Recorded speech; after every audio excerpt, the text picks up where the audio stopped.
Good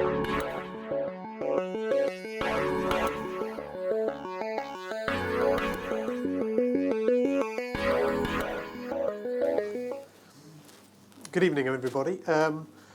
Listen, my job here is to spend 20 minutes just whetting your appetite, I think, for the company Surface Transforms. It's very different to the first two you've heard about, so hopefully it's interesting. I've got two colleagues here. We also are going to be sticking around afterwards, so if I do whet your appetite, please grab me or my two colleagues, David and Michael here, and we can tell you a little bit more about it. Let me start with what we do. We make these things, the picture here on the front page, they're carbon ceramic brake discs. They fit to cars, performance luxury cars, and we do the design and manufacture of those parts here very locally in Liverpool. I live in Manchester, so we're a local business as well. We have our usual disclaimer like everyone else, so I won't dwell on that. Let me give you an introduction first of all to the business and the market, and a little bit more about the background. We talk about the market being automotive, in particular luxury and performance cars. And when I talk about the brakes, the brake is the thing that, for those that don't know cars, the brake disc sits inside the wheel here, just in case. I have been asked that before. So it's a critically important part of a car. It stops the car. If you drive a car, you'll use the brakes all the time. They'll typically be iron brakes. So most cars drive on a grey cast iron brake today. What I'm going to talk to you about now is the transition for the top end of that market, the performance luxury end of the market, where they're moving over from an iron brake to a carbon ceramic brake. Why would they do that? Principally, I've got the reasons down this left-hand side here. Firstly, braking performance. If you're driving a car at its limits or spiritedly, you can suffer what's called brake fade, so the brake loses its performance. Carbon ceramics don't lose that brake fade, so they have consistent braking, whatever the environment, whatever you're doing to the car. They're also a significantly reduction in weight, so they're lightweight brakes. Here we talk about a reduction in weight of about 50%, replacing a grey cast iron brake with a carbon ceramic. That equates to about, on a car, if you change all four, about 20-25 kilos. What's more important is if you can change that, which is a piece of the car that's hanging off the chassis, and design that in, you can then start to design everything else and streamline the weight of the uprights and the suspension onto the chassis. So we talk about a potential weight saving of 100 kilos on a car. Now that's roughly about 5% of the weight of a car, which is hugely significant to the vehicle manufacturers when they're trying to drive down their performance on emissions and things like that. So they're looking for lightweighting all the time. It also adds benefits to the handling of the car and the refinement, so you get better comfort, better handling on the road. These things tend to last a very long time compared to a grey cast iron. You'll be familiar if you've had your brakes worn out and you've had them replaced. We talk about a carbon ceramic brake lasting the lifetime of the car if you're doing normal driving. I've written on the slide here they last about 4 times. That's because if you're driving it on a track and people take their cars to tracks, somebody can destroy anything. So if they really try, they can destroy ours, but it takes them 4 times longer than an iron rotor. They also have a distinctive look about them. So we talk about the aesthetics and the optics on a car. You'll see inside there, just inside there, there's a bright yellow or bright green caliper. That usually signifies it's got a ceramic brake on. So people know straight away if they're into that kind of thing. It doesn't corrode, so it doesn't look unsightly when it's got rain and got rust on it. It's very important for some people, the look of the car, and it also reduces brake dust. So you don't get unsightly, dirty alloy wheels. Again, it depends how vain you are, but this is important to some people with their cars. But that brake dust is also important for the environment. If you reduce the brake dust, there's people looking at the pickup of what's in a brake pad and how that goes into the environment. And if you can reduce the amount of that material that's going into the environment, that's a good thing and is becoming more and more important in the industry as we go forward. Now, talk about the market for ceramic brakes. You heard me say it's the luxury and performance car market, and it's the iron alternative. I define the market by saying cars above £75,000 will eventually adopt a carbon ceramic brake on all 4 corners. Cars between a retail price of £50,000, £75,000 will probably take it on the main braking axle, because the one thing I haven't explained about the comparison is ceramics are much more expensive to manufacture than a grey cast iron brake. So we don't see this filtering down to your Ford Focus and being a standard item on those cars. We're only really talking about the top end, cars above 50,000 and above 75. Now that said, there's a lot of cars produced every year in those sectors, so we talk about a potential market of a £2 billion market per annum. So there's plenty of market for us to go at. Talking about competitors and how that marketplace is set up, we have one effectively de facto monopoly supplier in the marketplace today. That's called a company called Brembo SGL. What's interesting about them is that the SGL part of that joint venture is significantly owned by the Quant family, who own BMW, and BMW have a stake in that company as well, which also puts other manufacturers a little bit uneasy in the marketplace in terms of security of supply. Now, they've currently got about a 5-6% penetration of that market, which equates to about £140 million revenue per annum. And what the market doesn't like in the automotive industry is having one supplier for a critical part of the car.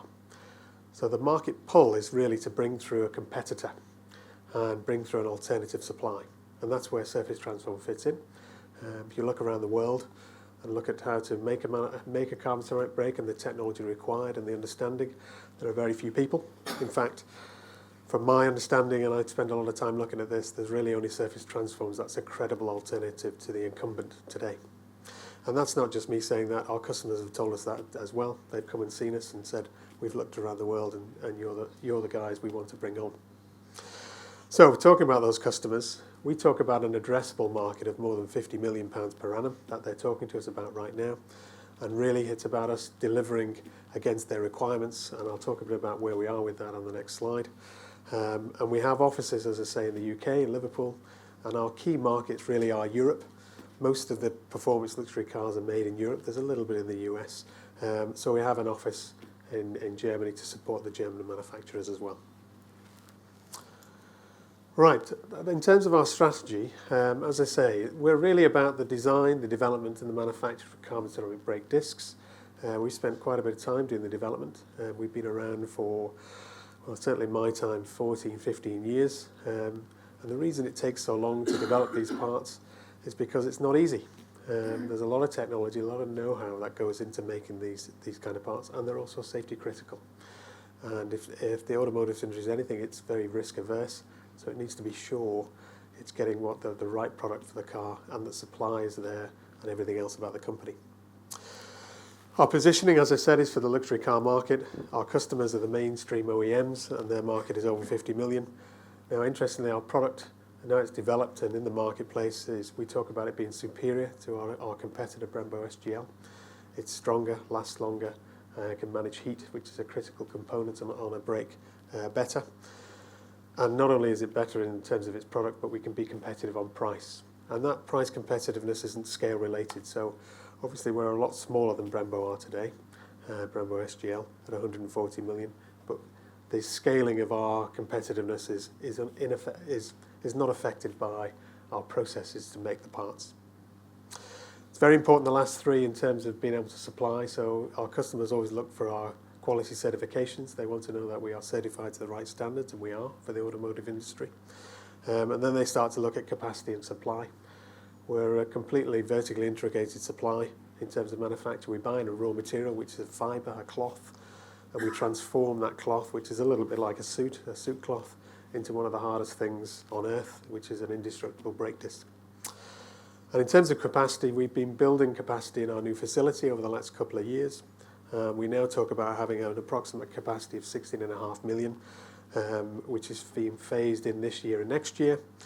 And then I'll talk a little bit about the facility itself, but it's very important for our customers that they can see how we can scale that in terms of adding capacity. So we talk about a footprint that has capacity of approximately 50 million per year. Let's talk about a little bit about where we are as a business and how we're developing and maturing. It's fair to say that 2019 has been a very transformative year for Surface Transforms. We've been working hard prior to this year to convince some of the mainstream OEMs that we have the right product and that we're credible and that we have all their requirements fulfilled. And it's been this year that they've if you like, agreed with us and given us some new contracts. Now, before I get to those, we have one of the key parts of the business up until now has been this, we call them near OEMs. These are OEMs that are very, very small. They make 50, 100 cars a year.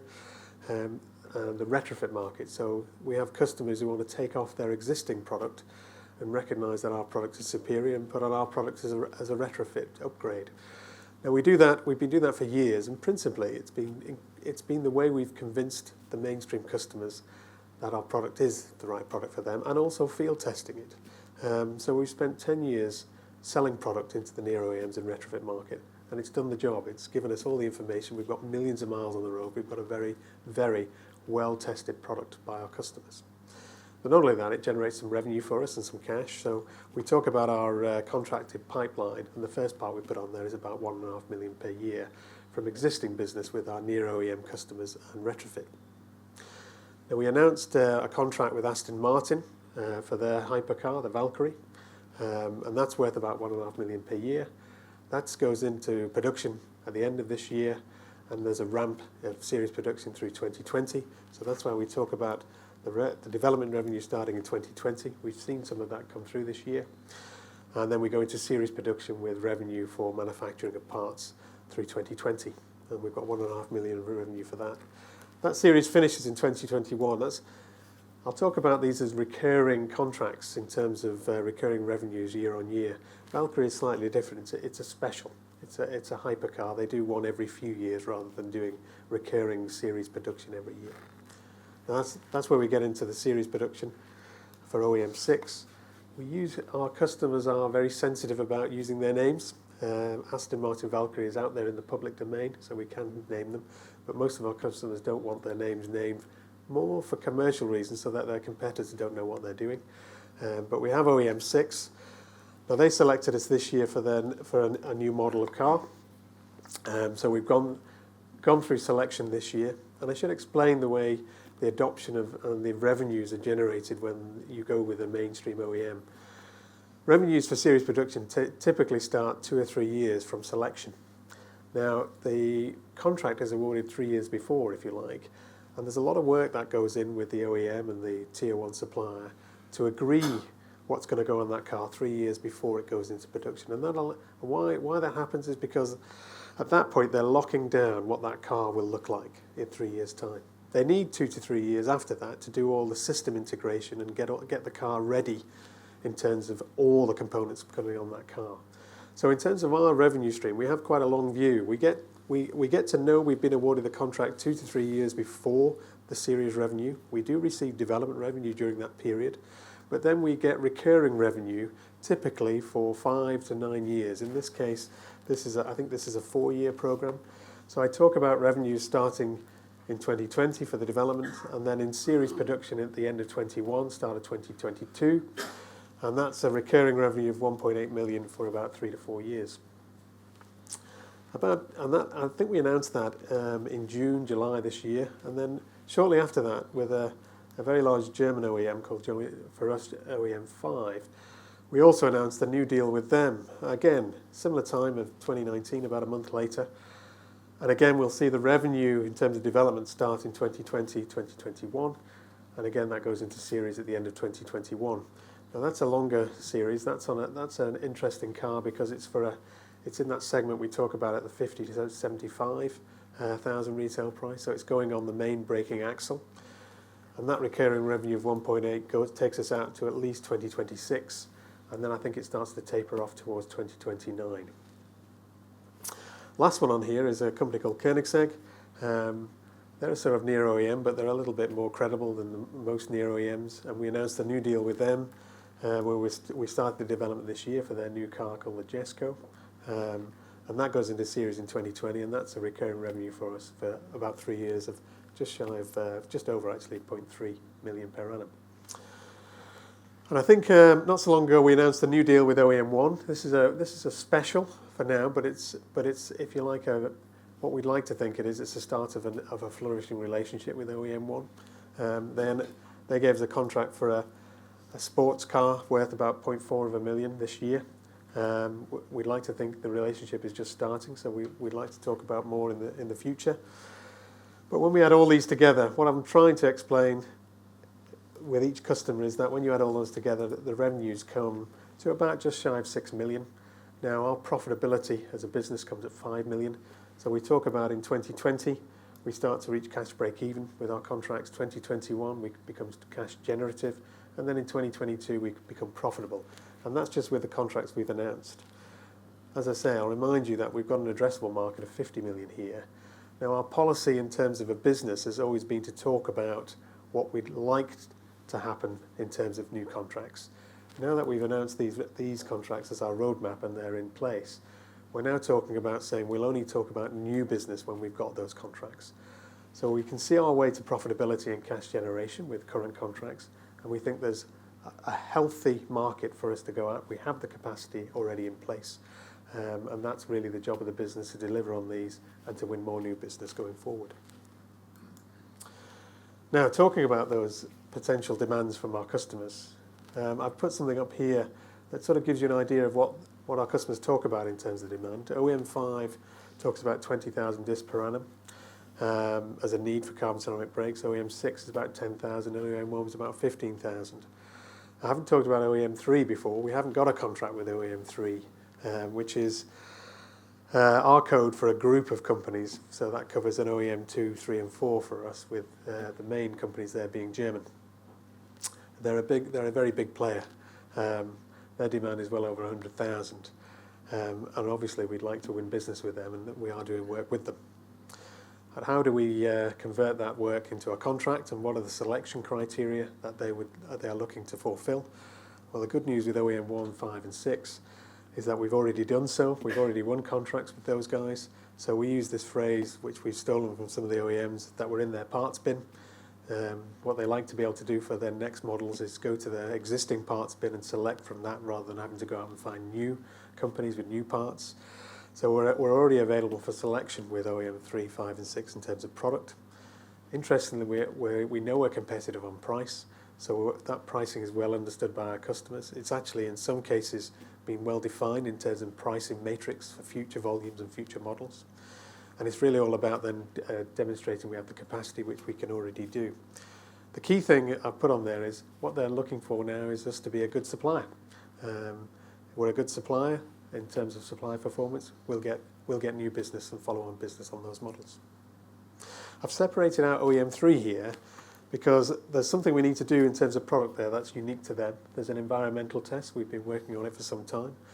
I don't talk about it in detail anymore, but we think we're very close, but there's still work to be done before we can be selected by OEM3. Operationally, just to give you an idea about what the business is doing operationally rather than commercially and with contracts, we talk about being competitive on price because we talk about having a good cost reduction program and good margins. And those are in place now. We've worked very hard on our cost reduction program, and we think there's more to come. We've identified another series of programs and projects that we can deliver for future cost reduction because, like anything, nothing stands still. We expect to have pressure on our price, but we also expect to have cost reductions going forward. So we will maintain our good margins. I've talked about the product. I've talked about the capacity. The only thing to really point out really is that this is the footprint of our entire facility. It's about 55,000 square feet. We've put in our OEM manufacturing cell 1, and this is our small volume cell. You can see here when we talk about the expandable footprint up to 100,000 discs, we can put the next cell here as OEM cell 2, 3, 4 and 5. And as I say, it's incredibly important for our customers to know that we can scale the business as well as obviously for an investment proposition as well. Okay, so hopefully I've whet your appetite a little bit. I'm bang on time, which is also good. Just to summarise, first of all, as I say, this year has been quite a transformative year. We've won contracts with OEM 6, 5 and 1 and an existing customer as Koenigsegg. And those contracts now translate into a position where we can talk about reaching cash break even, then cash generation profitability going through 2021 and 22. And obviously we're working with them on follow-on future business as well. The key to win business and develop that pipeline, and we talk about that pipeline as 50 million, is to be a good supplier, show them that we can do what we have always already demonstrated we're doing and continue to do so. And obviously with OEM3 we want to complete our testing on this environmental test that I talked about earlier.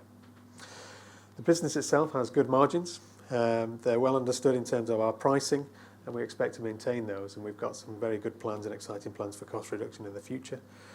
And as I say, in terms of capacity, we've already made that investment in capacity, and that capacity gives us 17 million in potential revenue. I'll open the floor for questions. Lovely. Kevin, thank you very much indeed. Sure. Thank you. Any questions for Kevin, please? Anybody? The rush. Peter, please. Oh, why are they so expensive? Why are they so expensive? Well, everything's relative, first of all. So, they're expensive relative to grey cast iron, but grey cast iron's had probably 50, 60 years to develop and reduce the cost of manufacture, and it's got massive scale. You know, we're talking millions, hundreds of millions of discs, iron grey rotors made a year. That said, I don't see the carbon ceramics as being able to compete in 50 years, if you see what I mean. So why are they so expensive? The raw materials are more expensive inherently. That we put carbon fibre in the disc. Admittedly, not that much, but we put carbon fibre in it. And we're also, the processing is very power hungry. So when you look at the actual fundamental costs, then it's not the expense of labour in there. It's mainly the raw materials, the power. And these materials are incredibly hard. They're very durable. They're designed to be that way. We have to do it. We have to input a lot of machining. So the machining is relatively expensive again compared to what the machining is required for an iron rotor. So there's some stuff we will never get away from in terms of our cost base. I had a question about applications. So you're talking about automotive manufacturers. What about motorbikes, aeroplanes, other vehicle types? Is there a market there? I mean, I think there's even ceramic disc brakes on bicycles. Yep. There are markets for this material, no doubt, everywhere. But right now, we're very excited. We spent a lot of time developing it for automotive, so we want to stay focused on automotive. I think I'd be shot if I suggested it at a board meeting, put it that way. Yes, you would. Yeah. So right now we are not interested. Fine. And you mentioned you've been in the business for, say, 14, 15 years. Sure. Kind of cracking those OEMs, the large manufacturers, it's clearly taken a hell of a lot of work and time to get there.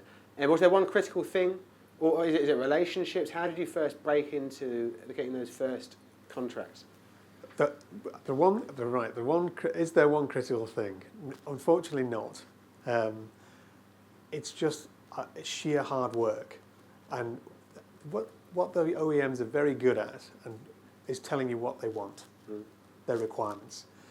So very early on you can get a list of all the requirements. The unfortunate thing is that there's a lot of them, and they're not easy to achieve. So why has it taken us so long? Because that's how long it takes if you're going to develop this type of safety critical system with this kind of complex technology. Any other questions, please? Jennifer at the back down here. Yeah. Hello. Oh, sorry, lady, sorry. Lady. 2 questions. Is the technology in yours proprietary? Is it different from your competitors, or you're just manufacturing yourself? And a different one is, given that you're exporting, do you have any idea what bearing Brexit is going to have on you? Sure. Yeah. Okay. I'll take the first one first, because that's probably easier, right? So they're totally different technologies between ourselves and our competitor. The analogy I would use here is we make plywood, they make chipboard. Interestingly, the chemical structure of them is exactly the same. So they all contain carbon, silicon, and silicon carbide as their materials in there. It's just how you put them together. So as I say, like pieces of wood, you can put wood together by compressing loads of small pieces together and making chipboard, or you can grow it by growing a tree and then planing it and crafting a piece, if you like. So fundamentally, why I talk about then the differences, the cost base is the same, because although there's different processes, they fundamentally end up with the same material. It's just how they're constructed. So we want to put these long fibres in there to give us very high strength, which gives us longer life. We also want to create a very ordered structure rather than having a very pressed together chipboardy-like structure, and that gives us very good thermal properties, because what brakes are designed to do is convert lots of energy from kinetic energy, that in motion, speed in car, and dump it into heat, thermal energy, and so that's what the brake's designed to do. So if you can manage the heat better, you can have a better performing product. That's the first question, okay? The second one, Brexit. Look, we took the view on Brexit that we don't know what will happen, but you're right, we have customers in Germany, and putting it simply, our customers were very keen for us to tell us what was going to happen. We couldn't, but they understood that our strategy here is to say, look, we manufacture in the UK. Interestingly, we have a supply chain for all the bells and the bobbins, and I should go back to the picture, but all the steel metal parts that surround the ceramic rotor. We can get those, we actually get some of those from Germany. So the last step in our process is the assembly of what we make with the metal part. So our plan has always been, if we have an issue, and it won't be an issue, it'll be an issue with delivery, so the customs of it all, we would end up setting up a small assembly facility in Germany so that we could then deliver to the customer on time in full, without having the issue then of being able to manage the whole product in the UK. Now the other risk is the exchange rate risk, I suppose, and pricing, because we do price in euros. We do all of our exchange rate. We've done all of our exchange rates 1.3, so we feel like we've got a little bit of buffer in that compared to what the exchange rate is today. And even if we go out with a no deal, because I get this question as well, I think the duty, if you like, would be about 4%. So we feel as though a no deal isn't prohibitive at 4%, because we probably feel like the exchange rate will look after that anyway. So we don't think there's a huge risk for us on Brexit in terms of exchange rates and the pricing and costs. We feel like we have a plan if we needed to put together a very simple assembly unit in Germany to go forward if we need that too. Question here, thank you. Yes, technology is moving very fast in the automotive Yep. area, such as electric cars and self-propelling cars and so on. Two questions on that. Firstly, does that have any effect on your business? And secondly, is there any chance that in fact technological advances will render your products obsolete? I'm going to answer those together, if that's Yeah. okay. So electric cars are good news for us. Right. On an electric car, there's a lot of motor braking, if you like, so they don't use the mechanical brake. However, they can't get. I was told by a very well-informed OEM that even with that assisted braking, about 40% of the braking will still be done mechanically. And the brake, interestingly enough, has to be sized, because it's a safety critical part, without assuming that that's the only brake on the car. So the brake disc technology is going to be fundamentally required for an electric car, first of all.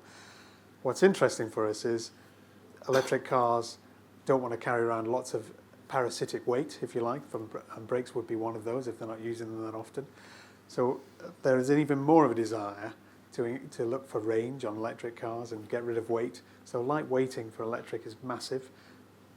Being able to give them one component that they could swap out and give them up to 100 kilos is really attractive to them. And then there's another little point that because they worry that the brakes don't get used as often as they should. So this corrosion issue with iron rotors, you can get galvanic corrosion where you'll get seizing between the pad and the disc. Obviously, you don't get that with the ceramic, so they're eliminating a risk in terms of the brake not being used if they turn to a ceramic. So we think the electric car revolution, if you like, that's coming is good news for us. And self-propelling cars as well. Self-propelling cars or autonomous cars still require brakes, if that makes sense, Yes. and the drivers are still the same. So Yeah. you should still be able to sell your disc. Thank you. Any other questions, please? Gentleman here, please, Pete. Thank you. Assuming that you go ahead and you're very successful, what's stopping the Japanese, Chinese, Taiwanese, etc., copying, setting up, or maybe they've already got something in the pipeline, just not an OEM deal yet? And obviously, you haven't got anything, you said, in Asia, whereas Japan and China are in a big growing market. What's stopping them? A lot of time and money, putting it bluntly. So I'm not saying people couldn't go and develop a similar technology or something slightly different. They could. But I know that there's 30 process steps in the making of the carbon ceramic rotor, and each one of those has a million combinations, which the know-how required is part of the reason why it's taken us this long to develop the product. And then if you multiply all those up, the combinations to create it and the knowledge required to create that is incredibly complex. And you can't reverse engineer it. You can't take one of our discs and break it apart and say, how do they put it together? It's a bit like baking a cake. Once it's baked, you know what the bits are in there, but you don't know how they were put together in the first Could they not buy a knowledgeable person from you? that they could try, and maybe they could. But I think, well, there's probably two people in the entire business that don't know everything but know a lot, if that makes sense. So, I'm not saying one person has everything in the business so they could walk away with it. Thank you. Lovely, Kevin. Thank you very much indeed. That's really interesting. Thank you. I think we're out of time there now.